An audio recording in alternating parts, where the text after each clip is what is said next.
মুখ্যমন্ত্ৰী হিমন্ত বিশ্ব শৰ্মা ডঙৰীয়া আপোনাৰ সোণৰ অসমৰ এটা প্ৰান্তত লখিমপুৰৰ কণা নদীত এগৰাকী মহিলাক ৰাজপথৰ মাজত পদপথৰ কাষত বিবস্ত কৰি ঘূৰাইছে কাপোৰ কানি ফালি বিবস্ত কৰিলে এইসকলৰ ওপৰত কি ব্যৱস্থা গ্ৰহণ কৰা হ'ব আপোনালোকে প্ৰতিটো সময়তে যি মহিলাক অগ্ৰাধিকাৰ মহিলাক সন্মান মহিলাক ৰেসপেক্ট সংৰক্ষণ এই কথাবোৰ আপোনালোকে যে ব্যৱহাৰ কৰি থাকে এতিয়া এই ঘটনাটোৰ পাছত আপোনালোকে কি সিদ্ধান্ত ল'ব এইসকল আক্ৰমণকাৰীৰ ওপৰত মানৱ ডেকা ডাঙৰীয়া আপোনালোকে প্ৰতিটো সময়তে যি মহিলাৰ গুণগান চৰ্চা কৰি থাকে ৰাজপথত আপোনালোকে উলিয়াই লৈ মহিলা সংৰক্ষণৰ বাবে যি প্ৰটেষ্ট কৰোৱাই বা চৌদিশে কেৱল মাত্ৰ মহিলাক অগ্ৰাধিকাৰ দি বিজেপি চৰকাৰখনে আগুৱাই যাব বিচাৰে সেইখিনি সময়তে আপোনালোকৰে শাসনকালত আপোনালোকৰে ৰাজ্যৰ এটা প্ৰান্তত এইদৰে এগৰাকী মহিলাক ৰাজপথৰ মাজত দিন দুপৰতে বিবস্ত কৰিলে আৰু সামাজিক মাধ্যমত ভিডিঅ' ভাইৰেল কৰিলে সেই মহিলাগৰাকীৰ চৰিত্ৰ হনন হ'ল নে নাই সেই মহিলাগৰাকীক অপদস্থ কৰা হ'ল নে নাই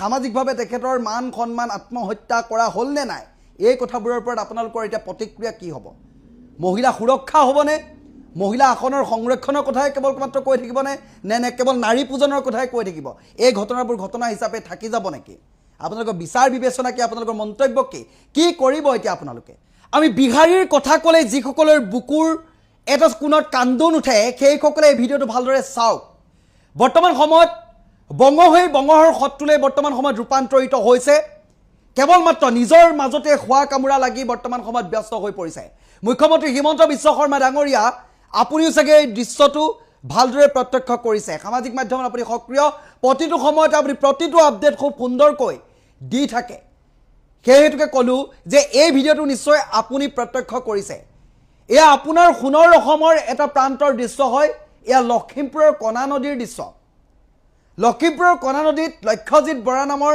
এটা পৰিয়ালৰ এহাল দম্পতীয়ে লক্ষ্যজিৎ আৰু তেওঁৰ পৰিবাৰে ৰাজপথৰ কাষত এখন ক্ষুদ্ৰ ফাষ্টফুডৰ কিবা দোকান দি জীৱন নিৰ্বাহ কৰি আছিল আৰু সেই দোকান দিবলৈ যাওঁতেই একাংশই জ্বলি পকি মৰা নিজৰ মাজতেই খোৱা কামুৰা লাগি থকা উন্নতি দেখিব নোৱাৰা কেনেকৈ তাক তললৈ টানি নমাব পাৰি সেই চিন্তা চৰ্চাত ব্যস্ত থকা একাংশই গৈ এইদৰে এগৰাকী মহিলাক ৰাস্তাৰ মাজত বিবস্ত কৰি ঘূৰালে ইয়াৰ কোনো লুকাই চুৰ কৰি অভিজিত নিলোৎপলৰ দৰে সেই কাৰ্বি আংলঙত গৈ ঘটা ঘটনা নহয় এয়া আপোনাৰ অসমৰ সেই লখিমপুৰৰ কণা নদী নামৰ ঠাইটুকুৰাত সংঘটিত হোৱা ঘটনা য'ত মানৱ ডেকাই প্ৰতিনিধিত্ব কৰে বিধায়ক মানৱ ডেকা ডাঙৰীয়া আপোনাৰ সমষ্টিৰ এই প্ৰান্তটোত এই যিটো ভয়ংকৰ ঘটনা সংঘটিত হ'ল এইটো কেৱল মাত্ৰ এটা অনাকাংক্ষিত ঘটনা বুলিয়ে আপুনি কেৱল মাত্ৰ মন্তব্য কৰি বা দায় সাৰিলে নহ'ব মহিলা সুৰক্ষাৰ ক্ষেত্ৰত সকলো ক্ষেত্ৰতে অগ্ৰণী ভূমিকা লোৱা বিজেপি চৰকাৰখনৰ নেতৃত্বত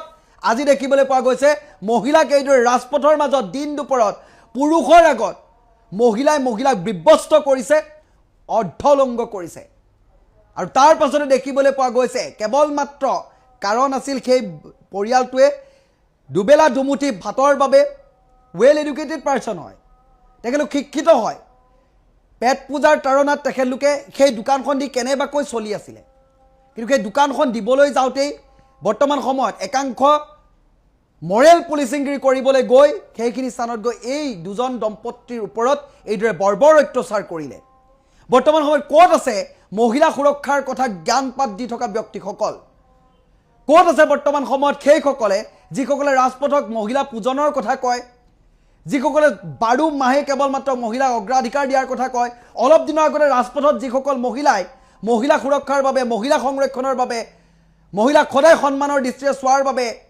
মহিলাক যাতে কোনেও অপদস্থ কৰিব নোৱাৰে সেই কথাবোৰ কৈ ৰাস্তাত প্ৰটেষ্ট কৰিছিল সেইসকল মহিলা বৰ্তমান সময়ত শুই আছে কিয় এই ঘটনাটো হোৱাৰ পাছত পুৰুষ মহিলা সকলোৱে লগ লাগি এই মহিলাগৰাকীক বা যুৱতীগৰাকীক বা এই দম্পতীহালক ৰাজপথৰ মাজত যিদৰে বিবস্ত কৰিলে এই সময়খিনিত তেওঁলোক ক'ত আছে ডাঙৰ প্ৰশ্ন এইখন অসমত যদি এনেকুৱা ধৰণৰ ঘটনাবোৰ বিবস্ত ঘটনা ঘটিবলগীয়া হয় তেতিয়াহ'লে এখন সোণৰ অসম নে ৰাম ৰাজ্য হৈ আছে সেয়া আপোনালোকে ভাবক আইন প্ৰশাসন ইয়াত কিমান দূৰ সষ্টম এই কথাবোৰ আপোনালোকে ভাবক বৰ্তমান সময়লৈকে কেৱল মাত্ৰ তদন্ত কৰি থকা হৈছে তদন্তৰ আওতালৈ আহিলে তেখেতলোকক কঠোৰতকৈ কঠোৰ শাস্তি দিয়া হ'ব বুলি কোৱা হৈছে ভিডিঅ'ত সকলোবোৰ বস্তু স্পষ্ট হৈ আছে দোষী নিৰ্দোষী আমি সেইবোৰ বাৰু আইনৰ কথালৈ থলোঁ কিন্তু দোকানখন দিয়াৰ পাছতেই 4-5 গৰাকী মানুহে লগ খাই যিদৰে আক্ৰমণ কৰিছে যে মাৰিহে পেলাব তেনেকুৱা ধৰণৰ যি আক্ৰমণ কৰিলে এই বিষয়টোৰ ওপৰত কি ব্যৱস্থা এতিয়া গ্ৰহণ কৰিব আপোনালোকো সামাজিক মাধ্যমত সক্ৰিয়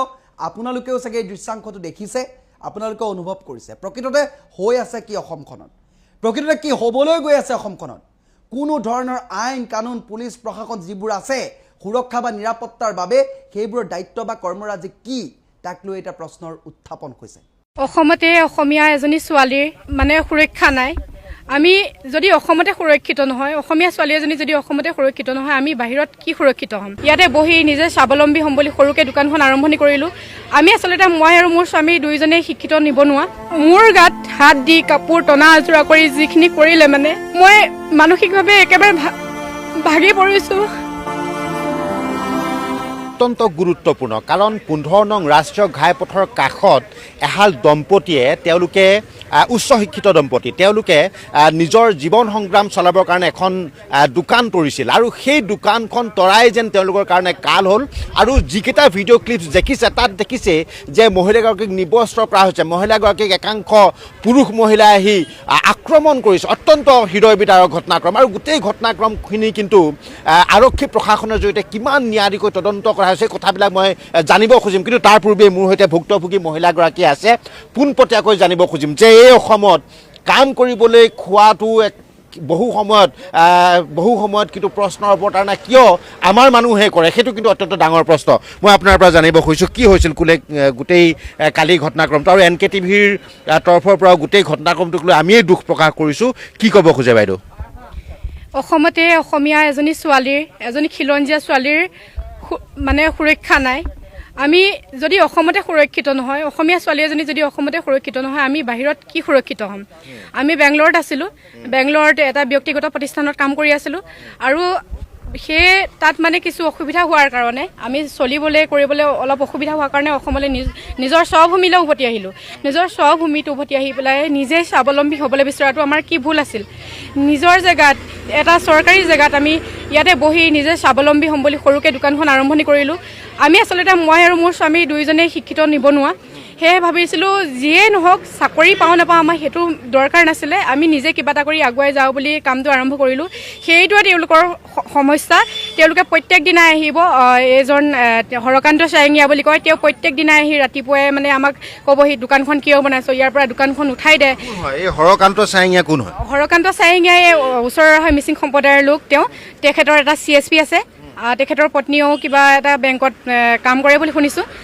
তেওঁ কিয় নাৰাজ আপোনাৰ ইয়াত দোকানখন দিয়াক লৈ কাৰণ এইটোতো NHAIৰ মাটিহে তেওঁৰ নিজৰ সম্পত্তি নহয় তেওঁ কিয় নাৰাজ এই কথাটো তেওঁ দাবী কৰে এইখিনি মিচিং ৰাইজৰ মাটি আৰু এই অঞ্চলটোৰ তেওঁ প্ৰেচিডেণ্ট হয় তেওঁ কৈছে মই সেইটো নাজানো তেখেতে কয় তেওঁ এই অঞ্চলটোৰ প্ৰেচিডেণ্ট আৰু এই মাটিখিনি মিচিং ৰাইজৰ মাটি গতিকে মিচিং ৰাইজে তেওঁক প্ৰেচিডেণ্ট বনাই থৈছে সেইফালৰ পৰা তেওঁ কয় মিচিং ৰাইজৰ মাটি গতিকে তহঁতি ইয়াত বনাব নোৱাৰো আমাৰ পৰা পাৰ্মিশ্যন লাগিব তেতিয়া আমি কৈছিলোঁ আপোনালোকৰ পৰা যদি পাৰ্মিশ্যন লাগে তেতিয়াহ'লে ভৰিত ধৰি আপোনালোকক কৈছোঁ যে আমি শিক্ষিত নিবনুৱা দুজন মানুহ আপোনালোকে আমাক কৰ্মসংস্থাপন এটা দিয়ক কৰ্মসংস্থাপন বেলেগ নালাগে এই ঠাইখনত অকণমান সহানুভূতি যদি দেখুৱাই আমি কিবা এটা কৰিব পাৰিম কিন্তু তেওঁলোকে সেই কথাখিনি নামানি মোৰ গাত হাত দি কাপোৰ টনা আজোৰা কৰি যিখিনি কৰিলে মানে মই মানসিকভাৱে একেবাৰে ভাগি পৰিছোঁ নিশ্চয়কৈ স্বাভাৱিকভাৱেই আমি আচলতে এই কথাবিলাক সুধিবলৈ যাওঁতে বহুখিনি আমাৰো কষ্ট হয় আৰু কওকচোন বাইদেউ কোন আছিল এই কালপিতখিনি কিন্তু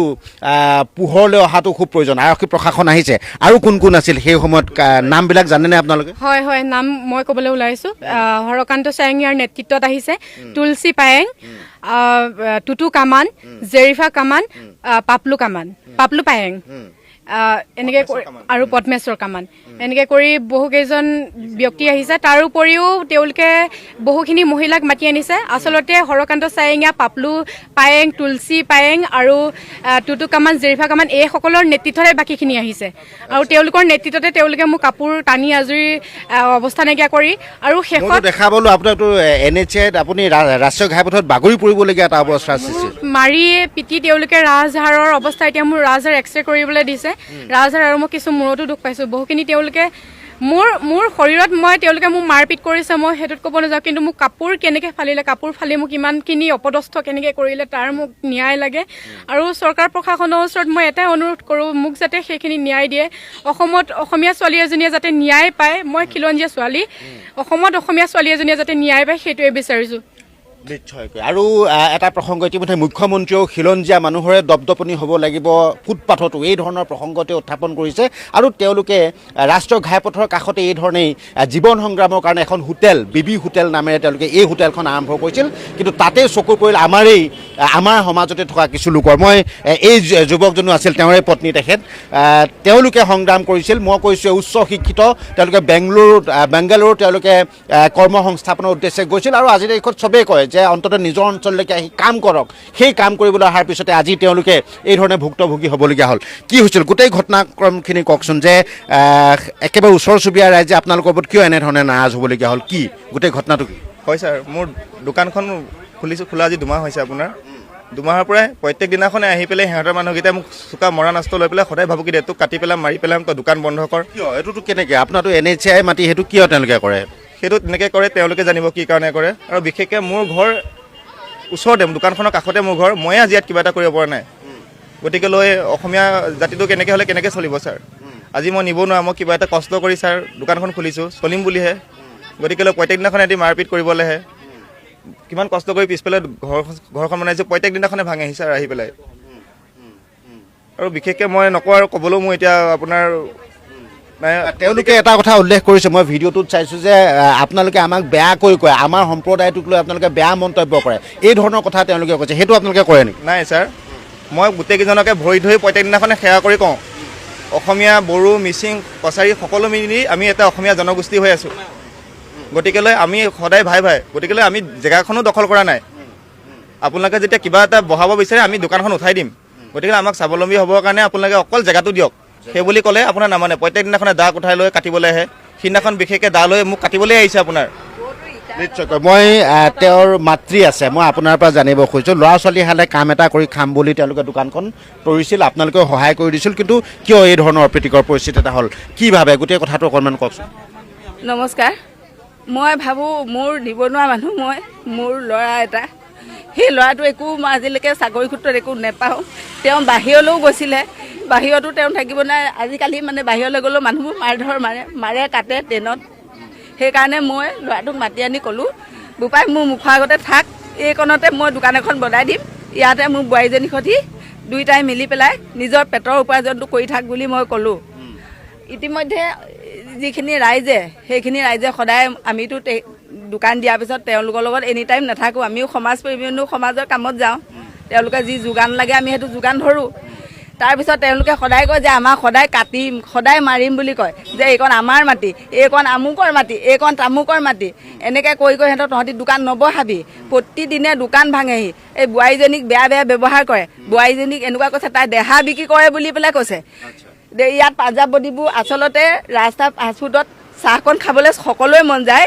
তেওঁ চাহ খাবলৈ হয়তো ইয়াত 3-4খন গাড়ী ৰখিলেও কয় বোলে সেই বোলে বেয়া দেহ ব্যৱসায় কৰিবলৈ বোলে বোৱাৰীজনী ইয়াত থৈছে, তাই বোলে পেণ্টি পিন্ধি থাকে, ইয়াত বাৰ পিন্ধি থাকে, সেই বুলি কৈছে। আমাৰ বোলে ল'ৰা ছোৱালীয়ে বোলে ইয়াত বোলে মুখ উলিয়াব নোৱাৰা হৈছে। কিন্তু আমি মাক বাপেক হাল থাকোঁতে, মোৰ বংশ পৰিয়াল থাকোঁতে তেওঁলোকে এইটো ব্যৱহাৰ কেতিয়াও নকৰে আৰু কৰিবলৈও নিদিওঁ।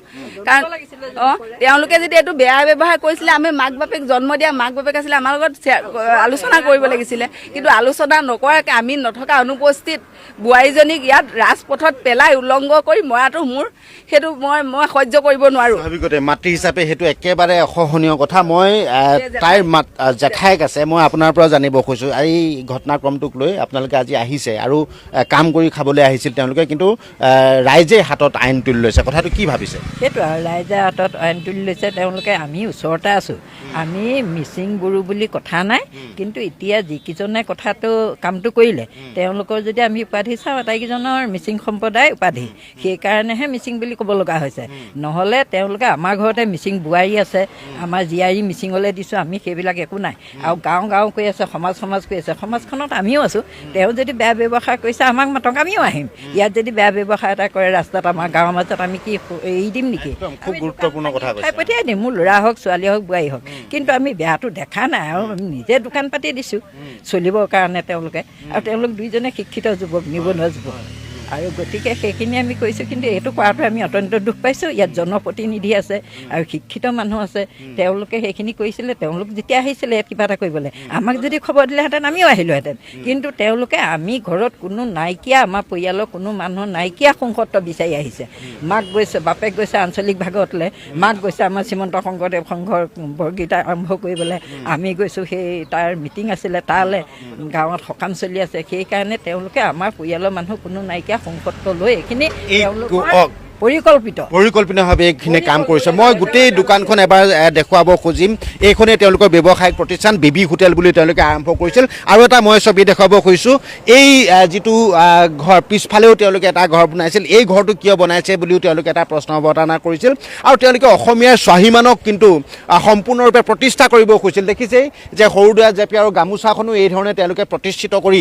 এই ব্যৱসায় প্ৰতিষ্ঠানটো আৰম্ভ কৰিছিল কিন্তু এই ব্যৱসায় প্ৰতিষ্ঠানটো আৰম্ভ কৰাই যেন তেওঁলোকৰ কাৰণে কাল হৈ পৰিল আৰু আজি এই ধৰণেই তেওঁলোকৰ বাবে ই এক বিপদজনক কাৰণ হিচাপেহে যেন বিবেচিত মই পিতৃ আছে এই আপোনাৰ ল'ৰাই বোৱাৰীয়ে এই দোকানখন কৰিছিল কৰি খাইছিল আৰু আজি এই অৱস্থাত কি কয় দোকানখন প্ৰথমতে মই আৰম্ভ কৰি দিছিলোঁ এওঁলোক বহুত দিন বাহিৰত আছিলে আৰু বাহিৰলৈ যাব বিচাৰিছিলে কওকচোন যে এই যে কষ্ট কৰি খাইছে আপোনাৰ ল'ৰা ছোৱালীহালে এই ধৰণৰ ঘটনা আগতে ইয়াত হৈছিল নাই সেইটো এটা আমাৰ ষ্টুডিঅ'ৰ পৰা প্ৰশ্ন আহিছে দ্বিতীয়তে এই কালপিতসকল কোন কোন এই কথাখিনি অকণ স্পষ্টকৈ কওকচোন কালপিত বুলি মই নকওঁ কিন্তু আগতে এনেকুৱা ঘটনা ঘটিছিলে আমাৰ এই তিনিআলিটো আপোনালোকে দেখিছে ইয়াতে এটা বৃহৎ তিনিআলি কিন্তু এই তিনিআলিটোত একপক্ষ মানুহে ইয়াত কোনো দোকান পোহাৰ হ'বলৈ নিদিয়ে কি কথা আমি নাজানো আজিৰ পৰা 5 বছৰ আগত মোৰ ল'ৰা ইয়াতে দোকান এখন দিম বুলি মাতি পেলাইছিলে তেতিয়াও তেওঁলোকে বাধা তাৰপৰা তেওঁ এইবিলাক নকৰোঁ বুলি বাহিৰলৈ গুচি গ'লগৈ 5 বছৰ থাকিলে বাহিৰৰ পৰা আহি পেলাই আকৌ যাবলৈ বিচাৰিছিলে মই বোলো বাহিৰৰ অৱস্থা ভাল নহয় ইয়াতে দোকান এখন দি তই থাক মই আৰম্ভ কৰি দিলোঁ ঠিকেই চলি আছিলে তাৰপিছত তেওঁলোকে সদায় আহি বোলে কিবা কিবি কৰি থাকে মই সিমানক মোক কোৱা নাইকিয়া মই এদিন গৈ পেলাই এজনক ক'লোগৈ যে সি এইটো ফ'লে নাহিলে অট'মেটিকলি দোকান ভাগি যাব আৰু কিবা এটা কৰি খাই আছে খাই থাকিব দিয়া তোমালোকে এইবিলাক লাগি নাথাকিবা হয়নে সেইবুলি মই বুজাই থৈ আহিলোঁ তাৰপিছত তেওঁলোকে নামানি সদায় কিবা কৰি থাকে মই বাপেক আছোঁ মাক আছে বৰ্তাক আছে মোৰ ঘৰ সেইকণতে মোৰ লগত কোনো আজিলৈকে এওঁলোকে এই সম্পৰ্কত কথা পতা নাই আৰু কালি মোক এজনে ফোন কৰিছে মই এটা ধৰ্মীয় অনুষ্ঠানত ভাগৱতৰ ব্যাখ্যাত আছিলোঁ যে আপুনি ক'ত আছে অতি সোনকালে আহক নাইবা আপোনাৰ বোৱাৰী আৰু পিতেকক দেখিবলৈ নাপায় তাৰপিছত মই লগে লগে গুচি আহিলোঁ আহি মই পাইছোঁ এদল মানুহে উন্মত্ত এদল মানুহে মাইকী মানুহখিনিয়ে মানে কটাৰী দা লৈ পেলাই আৰু মানুহবিলাকো পাছেদে মতা মানুহবিলাক থিয় হৈ আছে মতা মানুহবিলাক পাছেদি থিয় হৈ আছে তেওঁলোকে উৎসাহ দি আছে মাইকী মানুহবিলাকে কাটিছে ভাঙিছে এনেকুৱা এটা কৰি আছে মই হাতে ভৰিয়ে ধৰি পেলাই মীমাংসা কৰিবলৈ তহঁতক মই যি কৰিব লাগে তহঁতে যেনেকৈ ভাব মই তেনেকৈ কৰি দিম বুলি কৈছোঁ তথাপিতো মোৰ কথা নুশুনি তেওঁলোকে ধৰ মাৰ কৰি বোৱাৰীজনীক আনি মোৰ সম্পূৰ্ণ মোৰ চকুৰ আগত কাপোৰ খুলি মাইকী মানুহখিনিয়ে কাপোৰ খুলিছে আৰু ল'ৰাটো চোলা ফালি পেলাই দুটামানে ল'ৰাটোকো মাৰি পেলাই কৈছে মাইকী মানুহজনীক ইয়াত বগাই পেলাই দিছে সেইটো একদম মই সম্পূৰ্ণ দেখিছোঁ এইটো মই আগতে এইটো মহাভাৰতত শুনিছিলোঁ টিভিত দেখিছিলোঁ দুষাৰখনে দুপদীক বস্ত্ৰ কৰা কালি মই চকুকৈ দেখিছোঁ মই ভীষ্ম হিচাপে থাকি একো কৰিব নোৱাৰিলোঁ অত্যন্ত গৰ্হিত আৰু আমি বাৰম্বাৰ এই ধৰণৰ ঘটনাক্ৰম কেতিয়াও এইখন সমাজত নিবিচাৰিম আৰু কষ্ট কৰি খাবলৈ অহা মানুহৰ যদি এই ধৰণৰ এটা পৰিস্থিতি হয় চাওক NHAI এইটোৱে 15 নং ৰাষ্ট্ৰীয় ঘাইপথ তাৰ পৰা 65 মিটাৰ পৰ্যন্ত দুইফালেই NHAIৰ আণ্ডাৰতে থাকে আৰু তেওঁলোকে ইয়াতেই যেতিয়ালৈকে ইয়াত উচ্ছেদ নহ'ব সেইটো প্ৰশাসনে কৰিব NHAI কৰিব কিন্তু তাৰপিছতো এই ধৰণৰ এদল উন্মত্ত জনতাই এই ধৰণে যে তেওঁলোকে আইন হাতত তুলি ল'লে এই কথাটো কিন্তু অত্যন্ত গৰ্হিত হৈছে যিটোৱে যথেষ্ট পৰিমাণে ৰাইজক হতচকিত কৰিব আৰু সাধাৰণ ৰাইজসকলো ওলাই আহিছে প্ৰত্যেকেই এই বিষয়টোক লৈ যথেষ্ট পৰিমাণে ক্ষোভিত হৈ আছে মই মহিলাসকলৰ পৰা জানিব খুজিছোঁ কি ক'ব খোজে বাইদেউ যে এই ঘটনাক্ৰমটো যথেষ্টখিনি প্ৰভাৱ বিস্তাৰ কৰিব সমাজখনৰ এটা বেয়া দিশক উন্মোচিত কৰিব কি ক'ব খোজে হয় আজি তেখেতৰ লগত কৰিছে নিৰ্যাতন কৰিছে কাইলৈ হয় আমাৰ লগত কৰিব কিন্তু কথা সেইটো নহয় তেখেতক কৈছে তেখেতৰ পাৰ্চনেল কথা মই হ'লেও মই আজি হাফ পেণ্ট পিন্ধিছোঁ মই কিবা চুইজাৰ পিন্ধিছোঁ কিবা পিন্ধিছোঁ সেইটো মোৰ পাৰ্চনেল তেখেতসকলে ইয়াত সেইটো কিবা এটা তেখেতৰ দুখ আছে তেখেতসকলে পাৰ্চনেলি কওক কিন্তু এটা মেইন ৰাস্তাৰ মাজত এজনী নাৰীক কেইবাগৰাকী মানুহে এগৰাকী হাতত কটাৰী এখন আছে আৰু এগৰাকীয়ে চুলিত ধৰি টানিছে, দুগৰাকী মানে এনেকৈ মাৰিছে। আমি নিউজত দেখিছোঁ, আমি হয়তো আহি নাপালোহি, পিছতহে পাইছোঁহি। তেখেতক যেতিয়া এনেকৈ অচেতন হৈ পৰি গৈছে তেতিয়া দাঙি নিয়া অৱস্থাতহে আমি পাইছোঁহি। সেই অৱস্থা যদি সেইটো ক্ষেত্ৰত মোৰ লগত হ'লহেঁতেন, মইতো আজি অকলশৰীয়া। আজি আমি অসমীয়া অকলশৰীয়া বুলি ভাবি সিহঁতি এইটো নিৰ্যাতন চলাইছিলে নেকি? আৰু ইয়াত আমাৰ অসমত অসমীয়াৰ দাদাগিৰি বুলি সিহঁতি সেইটো ভাবি লৈছে নেকি? আমাৰ অসমীয়া কোনো অস্তিত্বই নাই বুলি সিহঁতি মিচিং বুলি ক'লে মিচিং বুলি লাজ পালে, মিচিং বুলিয়ে ক'ব লাগিব। আপুনি মিচিং বা আমি এক খিলঞ্জীয়া মানুহ, কথা নাই, কিন্তু কথা হ'ল যে আমি কাম কৰি খোৱা মানুহ হিচাপে অপৰাধীৰ ধৰ্ম নাথাকে বা জাতি নাথাকে। কিন্তু এই কথাটোতো বেয়া হৈছে, যিমান যি হ'লেও সেই কথাটো আপোনালোকে এতিয়া কষ্ট কৰি খোৱা মানুহকতো কোনো আক্ৰমণ কৰিব নোৱাৰে, সেই বিষয়ে হয়, সেইটো সঁচা কথা। আমাৰো আগতে ইয়াতে এজন মানুহে মানে এজন আমাৰ গাঁৱৰ এজন মানে নিবনুৱা যুৱকে এখন দোকান দি এইখিনিত খাই আছিলে। দোকান মানে সৰুকৈ এখন এনেই চচালি এখন দি পেলাই তাতে শাক পাচলি বিক্ৰী কৰিছিলে। তেতিয়া তেখেতলোকে আহি যিসকলে আমাৰ ধৰি লওক বোৱাৰীজনীক অপদস্থ কৰিছে, সেইসকলে আহি ইয়াতে একদম শিলগুটি মাৰি কামি চামি দলিয়াই মেলি চব সেই দোকানখন ভাঙি তেখেতক পঠিয়াই দিলে। নেক্সট আকৌ সিহঁতি এই ল'ৰা ছোৱালীহালে আহি এইখিনি দোকানখন দিছে। সেই দোকানখন দিওঁতেনো আহি সকলোৱে আহি কালি সেইখিনি অপদস্থ কৰিছে। আৰু সেই ক্ষেত্ৰত আমি ওলাবই লাগিব, সকলো আমি ৰাইজ একত্ৰিত হৈ ওলাই আহিছোঁ। এই কথাত আমাক ন্যায় দিবই লাগিব। কি ক'ব খোজে বাইদেউ? আপোনালোকে ওলাই আহিছে, আজি ওলাই আহি কি বিচাৰিছে সাধাৰণভাৱে কচোন, কি বিচাৰিছে আচলতে? ন্যায় বিচাৰিছোঁ, ন্যায় আমাক লাগে। তাৰমানে এনেকুৱা অত্যাচাৰ আমি জীয়াই থাকিব নোৱাৰিম। গতিকে আমাক ন্যায়টো আমি বিচাৰিছোঁ সমাজৰ পৰা। উলংঘ সমাজ নাই, উলংঘ সমাজ কোনোবাই কাপোৰ পিন্ধি পেলাই দিছে, কোনোবাই নি পেলাই পিন্ধি পেলাই নিব নালাগে। আমি কিয় উলংঘ কৰিব? কাইলৈ আমাক কৰিব নহয়, আমিতো একো নাজানো, হয় নহয়? গছ পুলি ৰোৱাইছে, ইয়াত এখন নাৰ্চাৰী খুলিবলৈ ওলাইছে, তেওঁলোকে সদায় আহি পেলাই গছ পুলি কাটে, সেইটো কেনেকুৱা কথা? চৰকাৰখনে নাৰীক ইমানকৈ সুৰক্ষিত দিবলৈ বিচাৰিছে, কিমানবোৰ আঁচনি কিবা কিবি চব আজি নাৰীৰ কথা কৈ আছে। তেনেকুৱা নাৰীক এতিয়া তেওঁলোকে এনেকুৱা অত্যাচাৰ অপদস্থ কৰিছে ৰাস্তাত। আৰু তেওঁলোকে কিবা বেয়া কৰে ভাল কৰে, আমাক সেইটো অভিভাৱক আছে, তেওঁলোকক জনাব লাগে। আমি ৰাইজখন আছোঁ, সমাজখন আছোঁ। আজি ইয়াত কিবা বেয়া দেখক, তেওঁলোকে সকলো গোটক, তেওঁলোকৰ লগত আমিও আছোঁ। বেয়া এটা দেখিলে আজি যদি ইয়াত কোনোবাই জোৰা ঘাটি এটা পাতে, মদৰ ঘাটি এটা পাতে, চোৰা ঘাটি এটা পাতে, কোনোবাই যদি বিভিন্ন নাৰী ব্যৱসায় কিবা এটা পাতে, আমি সকলো আছোঁ। মিচিং বুলি আমি হাঁহা নাই, মিচিং বুলি নহয়। কিন্তু এতিয়া এটা কথা, যিমানকেইজনক আমি এতিয়া পালোঁ উপাধি হিচাপে, তেওঁলোকৰ এটাইকেইজনৰ মিচিং সম্প্ৰদায়ৰ উপাধিটোতহে আমি ক'বলৈ গৈছোঁ। কিন্তু আমি জাতিগত হিচাপে একো নাই, আমি সকলো একেলগে আছোঁ, একেলগে। নিশ্চয় ধন্যবাদ জনাইছোঁ। আৰু নিৰ্বাচনৰ ফলাফল ঘোষণা হোৱাৰ পাছত বিজেপিয়ে খুবেই নিকৃষ্ট নেৰেটিভ দুটা সৃষ্টি কৰিবলৈ চেষ্টা কৰিছে।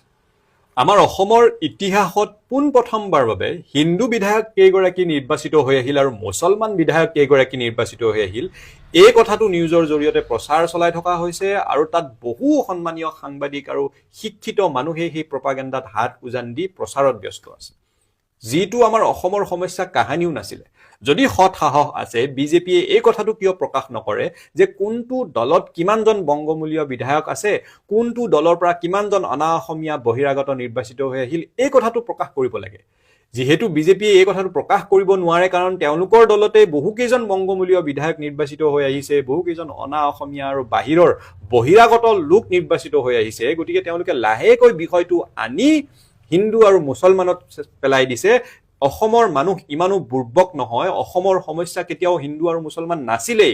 অসমৰ সমস্যাটো হ'ল অনা অসমীয়া আৰু অসমীয়াৰ সমস্যা, স্বদেশী আৰু বিদেশীৰ সমস্যা, বহিৰাগত আৰু অসমীয়া মানুহৰ সমস্যা। গতিকে সেই পৰিসংখ্যাটোহে প্ৰকাশিত হ'ব লাগে আৰু সেইটোহে প্ৰচাৰ হ'ব লাগে।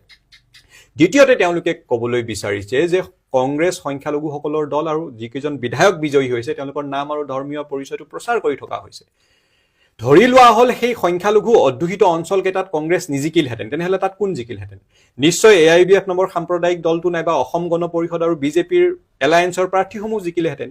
তেতিয়া বিজেপিয়ে ক'লেহেঁতেন যে এইবাৰ সংখ্যালঘু ৰাইজেও কংগ্ৰেছক প্ৰত্যাখ্যান কৰিছে, নস্যাৎ কৰিছে। তাৰমানে মুদ্ৰাটোৰ ইপিঠিও বিজেপিক লাগিব, সিপিঠিও বিজেপিক লাগিব। আৰু ইতিমধ্যে তাত বিজেপিয়ে NDA এলায়েন্সে প্ৰাৰ্থী প্ৰক্ষেপ কৰি লাখ লাখ সংখ্যালঘু মানুহৰ ভোটো পাইছে। জিকা নাই কাৰণে তেওঁলোকে নেৰেটিভটো লাহেকৈ শিফ্ট কৰি দিছে। অসমৰ মানুহ ইমানো বুৰ্বক নহয়। ইমান তললৈ নামি হিন্দু মুছলমান কৰিলে সমাজখন বেমাৰী হৈ পৰে আৰু অসমীয়া মানুহে সাতাম পুৰুষীয়া ঐক্যত বিশ্বাসী সমিল মিলে থাকি ভাল পায়। যিটো আচল সমস্যা, যিটো আচল পৰিসংখ্যা, সেইটো প্ৰকাশিত হ'ব লাগে। আৰু বিজেপিক আমি প্ৰত্যাহ্বান জনাইছোঁ, তেওঁলোকে প্ৰকাশ কৰক কিমানজন বংগমূলীয় বিধায়ক তেওঁলোকৰ দলত আছে, সেই কথাটো ৰাইজে জানিব লাগে। কিমানজন বহিৰাগত আৰু অনা অসমীয়া লোক এবাৰ নিৰ্বাচিত হৈ আহিল, সেই কথা বতৰাবোৰো ৰাইজে জানিব লাগে। হিন্দু মুছলমান কৰি ইমান তললৈ নামিলে ৰাইজে কথা বতৰাবোৰ বুজি পায় আৰু ধৰাত পৰে। গতিকে নিৰ্বাচনত বিজয় সাব্যস্ত কৰিছে, জয়ী হৈছে, আনন্দ উল্লাস কৰক, চৰকাৰ গঠন কৰক আৰু ৰাইজৰ হৈ ভাল ভাল কাম কৰক। তাত সদায় সহযোগিতা থাকিব। কিন্তু ইমান তললৈ নামি সমাজখন ভাঙি ধান বান কৰাৰ চেষ্টা কৰিলে, ইমান পলাৰাইজ কৰিব চেষ্টা কৰি থাকিলে ৰাইজে কথাবোৰ বুজি পায় আৰু ইয়াৰ উত্তৰ অনাগত সময়ছোৱাত ৰাইজে নিশ্চয় দিব। আৰু ইতিমধ্যে পৰিসংখ্যাই কয় যে প্ৰায় 52% মানুহে এবাৰ বিৰোধীক ভোট দিছে। যিহেতু সমষ্টিভিত্তিক অংক, সেয়েহে বিজেপি জয়ী হৈছে, তাত একো ক'বলগীয়া নাই। অভিনন্দন জনাইছোঁ, আনন্দ উল্লাস কৰক আৰু চৰকাৰ গঠন কৰি ভাল ভাল কাম কৰক। কিন্তু ইমান তললৈ নামি ৰাজনীতি নকৰিবলৈ আহ্বান জনাইছোঁ। ধন্যবাদ। জয় আই অসম। আপুনি যদি অসমীয়া, তেতিয়া অসমীয়াৰ এটা বিহুৰ প্ৰুফ দেখুৱাওকচোন। এটা খগেন মহন্তৰ বিহু গাওকচোন। এইটো বিহুটো জাতীয় উৎসৱ, ধৰ্মীয় উৎসৱ নহয়। তো আপুনি এটা বিহু গাই শুনাওক, এইটো কৰি চাওক, সেইটো কৰক। নন্দন প্ৰতিম শইকীয়া, নিউজ লাইফৰ মানে কি বুলি ক'ম, দেশখনৰ মানে ৰাজ্যৰ মালিকৰ চেনেলৰ মানে এংকৰ হয় তেওঁ। গতিকে তেওঁ জ্ঞান শূন্য হ'লেও সেই চেনেলটো চলি থাকে, বা তেওঁ জ্ঞান থাকিলেও জ্ঞান শূন্য কৰি দিয়া হৈছে। লাজ নালাগে সাংবাদিকতাৰ মুখত এনেকুৱা কথা বতৰা। বিহু এটা জাতীয় উৎসৱ, মানি লৈছোঁ। জাতিৰ মানুহক সোধক বিহুৰ কথা, অসমীয়া জাতিটোক সোধক, যিখিনি থলুৱা অতীতৰ তেওঁলোকৰহে হয় বিহুটো। আপুনি যদি উপজাতিক জোৰ জবস্ত জাতি বুলি কৈ আপুনি বিহুৰ কথা সোধে, বিহু মাৰিবলৈ কয়, বিহুটোৱে আছে নেকি? এই বৰ্তমান সময়ত দেশত কি হৈ আছে তাৰ ওপৰত গুৰুত্ব দিব পাৰিব। আজি আপুনি এজন মিয়া মানুহ পায়, সহজ সৰল, মানে সকলোৱে ঠকি থকা এটা জাতি পাই আপুনি নেৰা নেপেৰা দি ধৰিছে যে আপোনাৰ বিহু মৰা কিবা এটা দেখুৱাওক, বিহু জাতীয় উৎসৱ হয়, আপুনি জাতিৰ হয়। কিন্তু আজি কেইদিনৰ আগত যে কৈছিল মোৰ দেউতা 1918 চনতে অসমত আহিছে, সেই মানুহজনক ক'ব পাৰিব নেকি বিহু এটা মাৰিবলৈ, বিহু এটা গাবলৈ, বা বিহুৰ তেওঁ কিবা প্ৰুফ বিচাৰি আপুনি উলিয়াব পাৰিব? আপুনি বিহাৰীক বিহু গাব পাৰিব? বিহাৰী কি অসমীয়া জাতি নেকি? বিহাৰী জাতিৰ মানুহ নেকি? হিন্দু হ'লেই অসমীয়া নেকি? সিমানকণ কাণ্ড জ্ঞান নথকা এজন মানুহে কেনেকৈ এটা টিভি চেনেলত কাম কৰি আছে? সিমানকণ বিবেক নথকা এটা মানুহে এই ফটা মুখেৰে কথা কেনেকৈ কৈ আছে?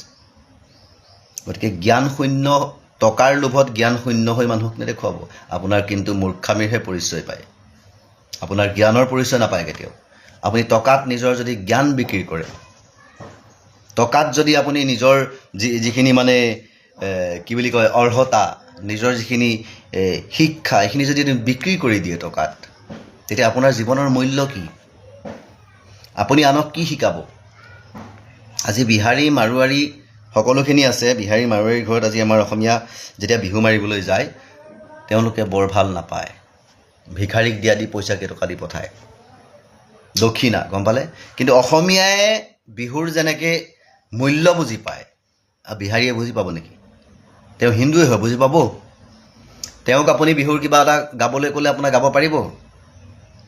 যদি তেওঁ নোৱাৰে, এজন হিন্দু হৈ অসমত থাকি এই অসমৰ মানে যিটো মানে জাতীয় পৰম্পৰা, যিটো জাতীয় উৎসৱ, এই বস্তুটো, আৰু বিশেষকৈ আমাৰ অসমৰ হিন্দু ধৰ্মৰ পৰা আৰম্ভণি হোৱা এই বিহুটো হৈ এইটো জাতীয় উৎসৱ হোৱা হৈছে। এই বিহুটো যদি হিন্দু বিহাৰী এজন বা মাৰোৱাৰী এজনে নাজানে, তেতিয়া আপুনি মিয়া মানুহ এজনক বিহু গাবলৈ কোৱাটো কিমান যুক্তিপূৰ্ণ? অসমীয়া বুলি ক'লেই জাতি উপজাতি মানে সকলো মিলি পেলাই হোৱা অসমীয়া জাতিটো। বাৰে ৰহণীয়া কৃষ্টি সংস্কৃতি ইয়াত মিলি আছে, জড়িত হৈ আছে। অসমীয়াৰ বাপতি সাহোন হয় ৰঙালী বিহু বা বিহু। কিন্তু এই বাৰে ৰহণীয়া সংস্কৃতি বুলি যে কথাটো আছে এই অসম ভূমিত কিয় আছে? গতিকে মানুহৰ জ্ঞানৰ আচলতে কথা এষাৰ কোৱাৰ আগত হাজাৰবাৰ ভাবিব লাগে যে এই কথাষাৰে মোৰ কিবা বিবেকক লৈ প্ৰশ্ন কৰিব নেকি কথাষাৰত মানুহে? মোৰ জ্ঞানৰ মানে ওজন মাপিব নেকি মানুহে? এই কথাবোৰ কোৱাৰ আগত মানুহে মানে ভাবিব লাগে যে মই কোনফালে কৈছোঁ, ক'ত যাব। গতিকে যদি কথাষাৰ কোৱাৰ আগত ভবাৰ শক্তিকণেই নাই, তেতিয়া সেইজন মানুহৰ কথা কোৱাৰো অধিকাৰ নাই। তেওঁ সাংবাদিকতাটো দূৰৰ কথা। গতিকে এনেকুৱা সাংবাদিকবিলাক আচলতে মানুহে চাবই নালাগে। এনেকুৱা সাংবাদিকৰ নিউজ চোৱাৰ পিছত মানুহৰ কি হয়, নিজৰ মন মগজুবিলাক বেয়া হয়, বিবেক নষ্ট হয়। কাৰোবাৰ যদি অকণমান শুদ্ধ জ্ঞান থাকে, এনেকুৱা মূৰ্খ মানুহৰ নিউজ চোৱাৰ পিছত নিজেও মানে অজ্ঞানী হয়, মূৰ্খৰ নিচিনা নিজকে নিজে অনুভৱ হয়। গতিকে সেইকাৰণে সেই সাংবাদিকে জানি লোৱাটো উচিত যে জাতি কাক কয়, উপজাতি কাক কয়। বুজি পালে? গতিকে জাতি আৰু উপজাতিৰ মাজৰ পাৰ্থক্য নজনাকৈ নিজৰ জাতিৰ মানুহ হৈ জাতিটোক বদনাম কৰাৰ নিচিনাকৈ মূৰ্খামি কথা বতৰা নক'ব। আৰু বৰ্তমান সময়ত যি চলি আছে তাৰ ওপৰত প্ৰতিবাদ কৰক। যিবিলাক অপৰাধ হৈ আছে ডাঙৰ ডাঙৰ, তাৰ ওপৰত প্ৰতিবাদ কৰক। কোনোবা অপৰাধীয়ে শাস্তি পাইছে, কোনোবা বিন্দাছ ঘূৰি আছে, সেইবিলাকৰ ওপৰত প্ৰতিবাদ কৰক। বস্তুৰ দাম আকাশ লংঘি, ক'ৰবাত কিবা এটা বস্তুৰ দাম গৈ ক'ৰবাত পাইছেগৈ। আগত 500 টকাৰ তেল ভৰালে 5 লিটাৰৰ ওপৰত পাওঁ, এতিয়া 500 টকাৰ তেল ভৰালে 4 লিটাৰতকৈ কিবা এটা বেছি। গতিকে এই বস্তুবিলাকৰ ওপৰত গুৰুত্ব দিয়ক। দেশ ৰসাতলে যাবলৈ গৈ আছে। বিহুৱে দেশ ধৰি ৰাখিব নোৱাৰে। বিহু মাৰি থাকিলে পেট ভৰি নাথাকিব। গতিকে এই দেশৰ হকে চিন্তা কৰক, দেশৰ জাতিটোৰ হকে চিন্তা কৰক।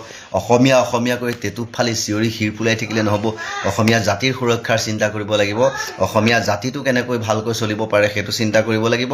আৰু অসমীয়া জাতি আচলতে সুৰক্ষা কৱচ হ'ল মানে বেলেগ দেশতকৈ যদি আপুনি এই জাতিটোক মানে কম খৰচত চলাই নিব পাৰে, আৰু এই অসমীয়া জাতিটোক যদি অকণমান ৰেহাই মূল্যত মানে চলিবৰ কাৰণে সুবিধা কৰি দিব পাৰে, সেইটোৱেই অসমীয়াৰ কাৰণে সুৰক্ষা কৱচ বুলি আমি ভাবিলোঁ। নহ'লে ঘেণ্টা আমাক সুৰক্ষা কৱচ বেলেগ নালাগে। অসমত কোনেও কেতিয়াও একো কৰিব পৰা নাই আৰু নোৱাৰেও। গতিকে আপোনালোক হিন্দুৰ স্বাৰ্থত অহা চৰকাৰ যেতিয়া আহি গ'ল, তেতিয়াৰ পৰাহে হিন্দু আচলতে অসুৰক্ষিত, বিপদত। গতিকে আপোনালোকে একো কৰিব নালাগেচোন হিন্দুৰ কাৰণে। চাওঁ আমাকতো কোনে বিপদত পেলাব পাৰে। গতিকে আপোনালোকে আমাক চলিবৰ কাৰণে সুবিধা কৰি দিয়ক। আমাক বস্তুৰ দাম আগত যেনেকুৱা আছিল তেনেকুৱা কৰি দিয়ক। কাৰণ এজন হাজিৰা কৰা মানুহে কিন্তু ঘৰৰ সম্পূৰ্ণ বস্তুকেইটা বজাৰ কৰিব নোৱাৰে। অকণমান সেইবিলাক চিন্তা কৰি কামবিলাক কৰক।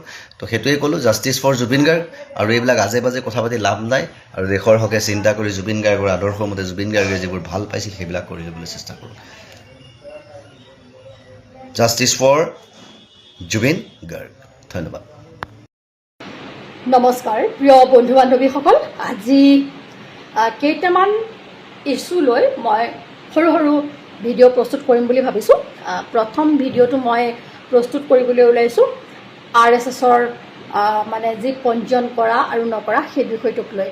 ইতিমধ্যে আমি সকলোৱে গম পাইছোঁ যে কৰ্ণাটকৰ গৃহমন্ত্ৰী প্ৰিয়ংক খাৰ্গে ডাঙৰীয়াই এটা উচিত প্ৰশ্ন কৰিছে যে তেওঁলোকে ৰাষ্ট্ৰ নিৰ্মাণৰ বাবে যদি RSSে কাম কৰি আছে, তেওঁলোক যদি দেশভক্ত হয়, তেওঁলোক এটা দেশৰ বাবে কাম কৰি থকা সংগঠন হয়, তেতিয়াহ'লে তেওঁলোকে নিজৰ পঞ্জীয়ন কৰাব লাগে।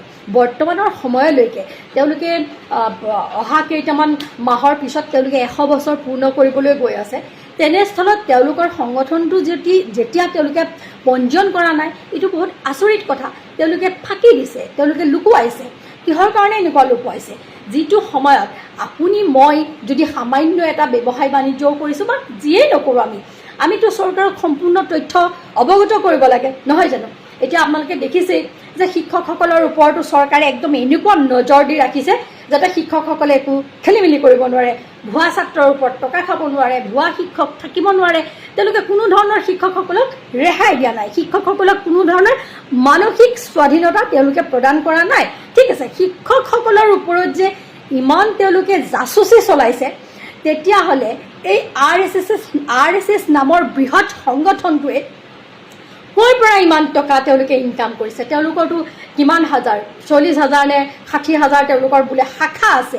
ইমানখিনি শাখা যে তেওঁলোকে পৰিচালনা কৰে, সিমানখিনি শাখাৰ আয় ব্যয়, তেওঁলোকে মিটিংবোৰ কেনেকৈ পাতে, এই কথাবোৰ কি দেশৰ নাগৰিকে জানিব নালাগে নেকি?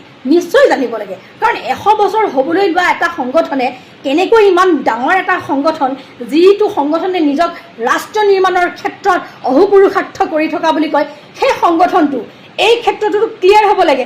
কাৰণ সকলো মানুহৰ খেলি মেলি ক'ত থাকে? আৰ্থিক ক্ষেত্ৰখনত থাকে। গতিকে আৰ্থিক ক্ষেত্ৰখন যেতিয়া ক্লিয়াৰ নহ'ব, সেই সংগঠনটো কেনেকৈ ক্লিয়াৰ হ'ব পাৰে আপুনি ভাবকচোন।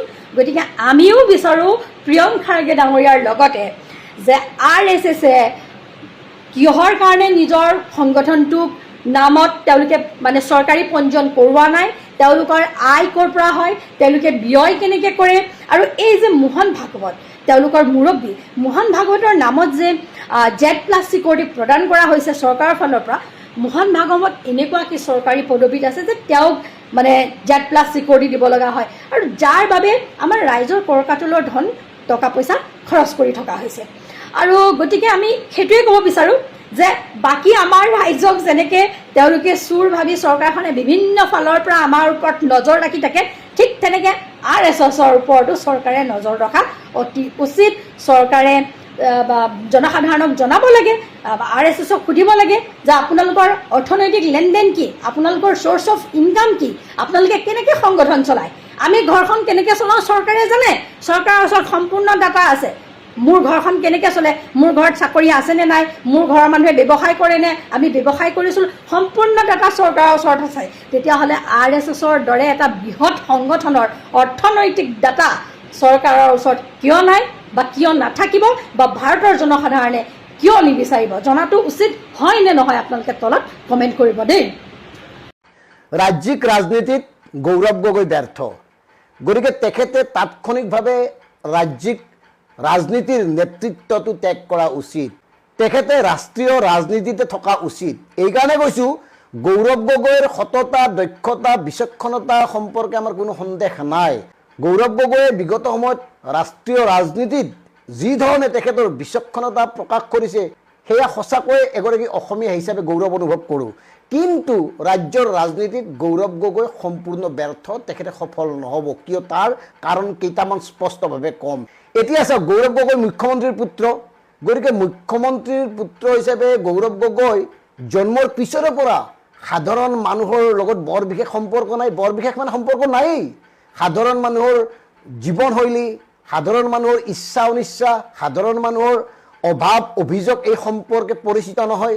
গতিকে সাধাৰণ মানুহৰ লগত একাত্ম হোৱাত সম্পূৰ্ণ ব্যৰ্থ গৌৰৱ গগৈ, যাৰ কাৰণে বিগত নিৰ্বাচনত সাধাৰণ মানুহখিনিৰ মন তেওঁ জয় কৰিব নোৱাৰিলে।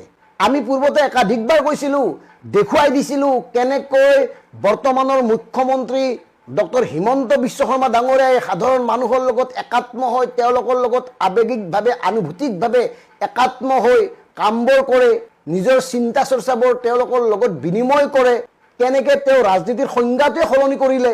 এই কথাবোৰৰ পৰা গৌৰৱ গগৈয়ে শিকিব লাগিছিল, কিন্তু তেওঁ শিকিব নোৱাৰিলে।